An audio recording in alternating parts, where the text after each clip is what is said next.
I'm Claire Hocknell. I'm one of the intelligence analysts on Operation Hummingbird.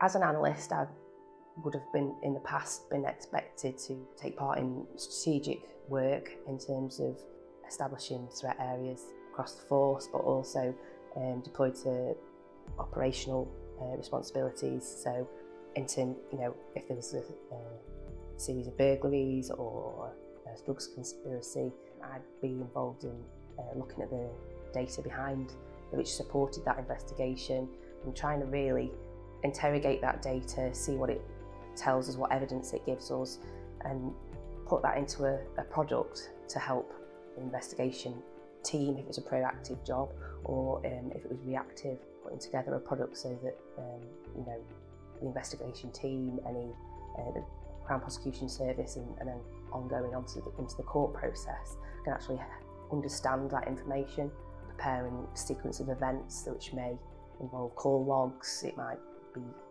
maps of locations, it might include CCTV, but this job hasn't been like that. Primarily, it was a case of looking at what data was available at that time. Mainly it was, and it still is, medical records. I've soon found out that a lot of that medical data was scanned in PDF format, and it was just going to be a manual extraction of data. So I just had to apply the methodology to just reading through and picking it out manually. With this investigation, is that your subconscious is constantly searching for the reason for it not to be here. Even you could go months just methodically working through, overlaying, creating sequences, and then you'll read something and it like wins you a bit, and you think, God, she really has done this. And you kind of have to separate yourself out from how you feel about it. You've got to do the work, you've got to give it justice, as to what's happened. You've got to remain impartial, and that's how I've managed to continue for nearly 6 years that I've been working on it. When Lucy Letby was first arrested, and the material that came back into the investigation room at that time, we just, minds blew. It was like, wow, this is her life. Going through her phone, and I can't remember the name of the article, but it resonated with me when I read it, is as human beings, we all are more alike than we are different.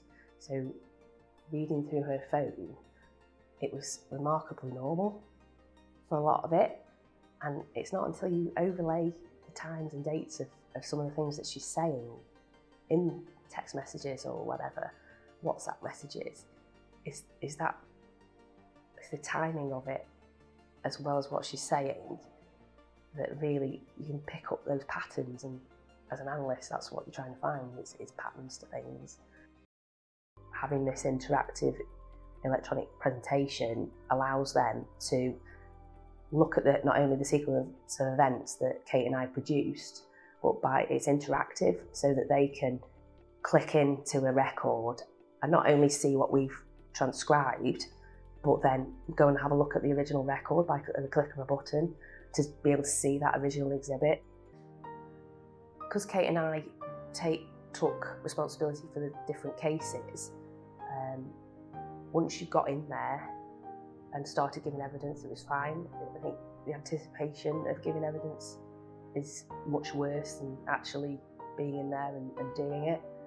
I think both of us would concede that going through the sequence of events of one of the deaths was more difficult, because you knew what was coming, and the families are sat behind you when you're giving evidence, and particularly when you're reading through text messages that Lucy Letby has either sent or received, and the connotations that come out of that, how upsetting it is to be able to say those words out loud. I've read them don't know how many times, but to say them out loud, it brings what's black and white into full technicolor, and at times we've had to kind of really take a deep breath and just get to the end.